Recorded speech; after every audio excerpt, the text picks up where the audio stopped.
നമസ്കാരം. ഇന്നത്തെ ബിഗ് 10 ന്യൂസിലേക്ക് സ്വാഗതം.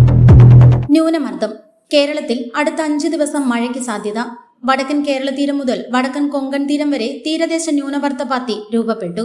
ജാർഖണ്ഡിനും ഗംഗാതട പശ്ചിമ ബംഗാളിനും മുകളിലുമായി ശക്തി കൂടിയ ന്യൂനമർദ്ദം സ്ഥിതി ചെയ്യുന്നു. രാജസ്ഥാന് മുകളിലെ മറ്റൊരു ന്യൂനമർദ്ദം ചക്രവാത ചുഴിയായി ശക്തി കുറഞ്ഞു. കേരളത്തിന് മുകളിൽ പടിഞ്ഞാറൻ കാറ്റ് ശക്തമായി തുടരുന്നു. കേരളത്തിൽ അടുത്ത 5 ദിവസം മഴയ്ക്ക് സാധ്യത. ജൂൺ 22 മുതൽ 25 വരെ തീയതികളിൽ ഒറ്റപ്പെട്ട ശക്തമായ മഴയ്ക്ക് സാധ്യതയെന്ന് കേന്ദ്ര കാലാവസ്ഥാ വകുപ്പ് അറിയിച്ചു. ജൂൺ 19 കേരളത്തിന് മുകളിൽ മണിക്കൂറിൽ പരമാവധി 40 to 60 കിലോമീറ്റർ വരെ വേഗതയിൽ കാറ്റ് ശക്തമാകാനും സാധ്യത. ഇന്ത്യ നമ്മുടെ വ്യോമതാവളങ്ങൾ ആക്രമിച്ചു. ഓപ്പറേഷൻ സിന്ദൂരിൽ പാകിസ്ഥാൻ ഉപപ്രധാനമന്ത്രിയുടെ വലിയ കുറ്റസമ്മതം.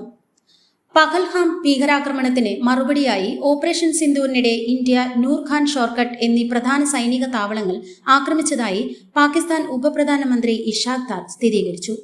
പാകിസ്ഥാന് വേണ്ടി ഇന്ത്യയുമായി ബന്ധപ്പെട്ട് സൗദി അറേബ്യ സംഘർഷം ശമിപ്പിക്കാൻ ശ്രമിച്ചതായും ദാർ വെളിപ്പെടുത്തി. ഓപ്പറേഷൻ സിന്ദൂരിനിടെ പാകിസ്ഥാനിലെ 2 പ്രധാന വ്യോമതാവളങ്ങളായ റാവൽപിണ്ടിയിലെ നൂർഖാൻ വ്യോമതാവളവും ഷോർക്കോട്ട് വ്യോമതാവളവും ഇന്ത്യ ആക്രമിച്ചതായി പാകിസ്ഥാൻ ഉപപ്രധാനമന്ത്രി ഇഷാഖ് ദാർ സ്ഥിരീകരിച്ചു. പഹൽഗാമിൽ നടന്ന ഭീകരാക്രമണത്തിൽ 26 സാധാരണക്കാർ കൊല്ലപ്പെട്ടതിന് തൊട്ടു പിന്നാലെ മെയ് 7 ഇന്ത്യ ഈ വ്യോമാക്രമണങ്ങൾ നടത്തിയത്. മധ്യ ഇസ്രായേലിലാണ് ഇറാൻ ആദ്യമായി ക്ലസ്റ്റർ ബോംബുകൾ പ്രയോഗിച്ചതെന്ന് സൈന്യം. മധ്യ ഇസ്രായേലിന് മുകളിലൂടെ ഒരു മിസൈൽ ആക്രമണത്തിന് ശേഷം നിലവിലെ യുദ്ധത്തിൽ ഇറാൻ ആദ്യമായി ക്ലസ്റ്റർ യുദ്ധോപകരണങ്ങൾ ഉപയോഗിച്ചതായി ഇസ്രായേൽ ആരോപിച്ചു. ആളപായമൊന്നും റിപ്പോർട്ട് ചെയ്തിട്ടില്ല.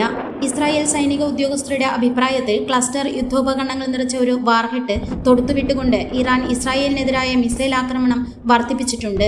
നടന്നുകൊണ്ടിരിക്കുന്ന യുദ്ധത്തിൽ വിവാദ ആയുധം ആദ്യമായി ഉപയോഗിച്ചതായി റിപ്പോർട്ട്. 2 ആഴ്ചയ്ക്കുള്ളിൽ ഇറാൻ ആണവ ബോംബ് നിർമ്മിക്കുമെന്ന് വൈറ്റ് ഹൌസ്.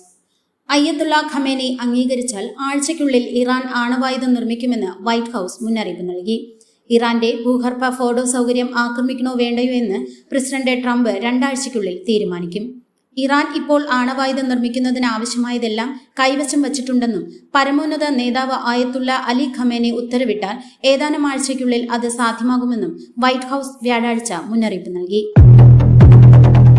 സദാചാര ഗുണ്ടായിസത്തിൽ മനംനൊന്ത് യുവതി ആത്മഹത്യ ചെയ്തു. 3 SDPI പ്രവർത്തകർ പിടിയിൽ. യുവാവുമായി സംസാരിക്കുന്നത് ഈ പ്രതികൾ ചോദ്യം ചെയ്തതിനെ തുടർന്നായിരുന്നു റസീന ജീവനൊടുക്കിയത്. കണ്ണൂരിൽ സദാചാര ഗുണ്ടായിസത്തിൽ മനംനൊന്ത് യുവതി ആത്മഹത്യ ചെയ്തു. സംഭവത്തിൽ 3 SDPI പ്രവർത്തകർ പിടിയിൽ. കായലോട് സ്വദേശിയായ 40-കാരി റസീനയാണ് ആത്മഹത്യ ചെയ്തത്. പറമ്പായി സ്വദേശികളായ മുബഷീർ, ഫൈസൽ, റഫ്നാസ് എന്നിവരാണ് പിടിയിലായത്. ആഭരണപ്രേമികൾക്ക് ആശ്വാസം. സ്വർണവിലയിൽ ഇന്ന് വൻ ഇടിവ്. ഇന്നലെ 1 ഗ്രാം സ്വർണത്തിന് 9,265 രൂപയും പവന് 74,560 രൂപയുമായിരുന്നു വിപണി നിരക്ക്. സംസ്ഥാനത്ത് ഇന്ന് സ്വർണവിലയിൽ ഇടിവ് 440 രൂപയാണ്. ഇന്ന് 1 പവൻ സ്വർണത്തിന് കുറഞ്ഞത്. ഇതോടെ സംസ്ഥാനത്ത് 1 പവൻ സ്വർണത്തിന്റെ വില 73,680 രൂപയായി.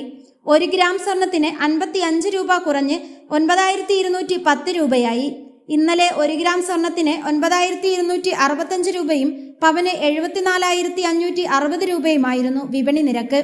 മെയ് 15 68,880 രൂപയാണ് സമീപകാലത്തെ ഏറ്റവും കുറഞ്ഞ നിരക്ക്.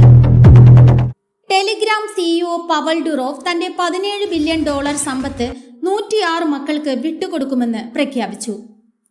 ടെലിഗ്രാം സ്ഥാപകൻ പവൽ ഡുറോവ് തന്റെ കോടിക്കണക്കിന് ഡോളർ സമ്പാദ്യം 106 കുട്ടികൾക്കായി തുല്യമായി വിഭജിക്കുമെന്ന് പറയുന്നു.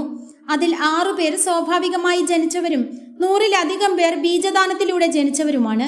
എന്നാൽ 2055 ശേഷം മാത്രം ടെലിഗ്രാമിന്റെ സ്ഥാപകനും CEOയുമായ ശതകോടീശ്വരനായ പവൽ ഡുറോവ് തന്റെ മുഴുവൻ സമ്പത്തും $17 ബില്യൺ കണക്കാക്കുന്നു. തന്നെ 100-ലധികം കുട്ടികൾക്കിടയിൽ വിഭജിക്കാൻ പദ്ധതിയിടുന്നതായി പ്രഖ്യാപിച്ചു.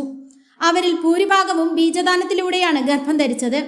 ഫ്രഞ്ച് മാസികയായ ലേ പോയിന്റിന് നൽകിയ അഭിമുഖത്തിൽ 40-കാരനായ ഡുറോവ് കുറഞ്ഞത് 106 കുട്ടികളുടെ ജൈവിക പിതാവാണെന്ന് പറഞ്ഞു. അവരിൽ 6 പേർ 3 വ്യത്യസ്ത പങ്കാളികളിൽ നിന്ന് സ്വാഭാവികമായി ഗർഭം ധരിച്ചവരാണ്.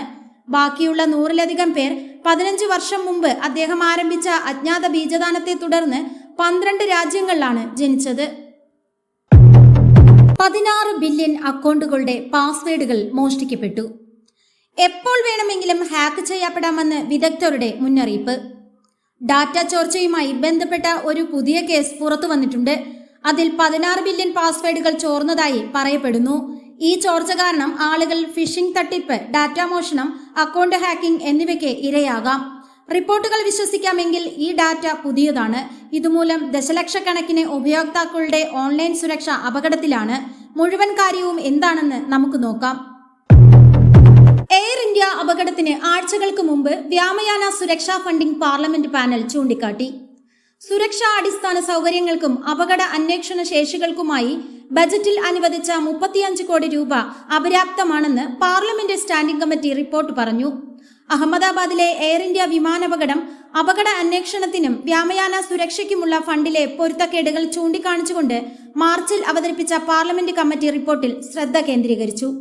ലോകത്തിലെ മൂന്നാമത്തെ വലിയ വ്യോമയാന വിപണിയായ ഇന്ത്യ സുരക്ഷാ അടിസ്ഥാന സൗകര്യങ്ങൾക്കും അപകട അന്വേഷണ ശേഷികൾക്കുമായി ബജറ്റിൽ അനുവദിച്ച 35 കോടി രൂപ അപര്യാപ്തമാണെന്ന് റിപ്പോർട്ട് പറഞ്ഞു. ഡൂംസ്ഡേ പ്ലെയിൻ വാഷിംഗ്ടൺ DC-യിൽ. ലോകം ആശങ്കപ്പെടേണ്ടതുണ്ടോ?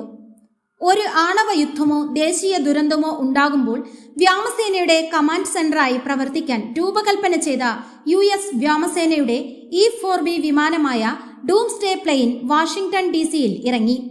നിഗൂഢമായ വിമാനത്തിന്റെ അപൂർവ കാഴ്ച ജിജ്ഞാസയ്ക്കും പരിഭ്രാന്തിക്കും കാരണമായി.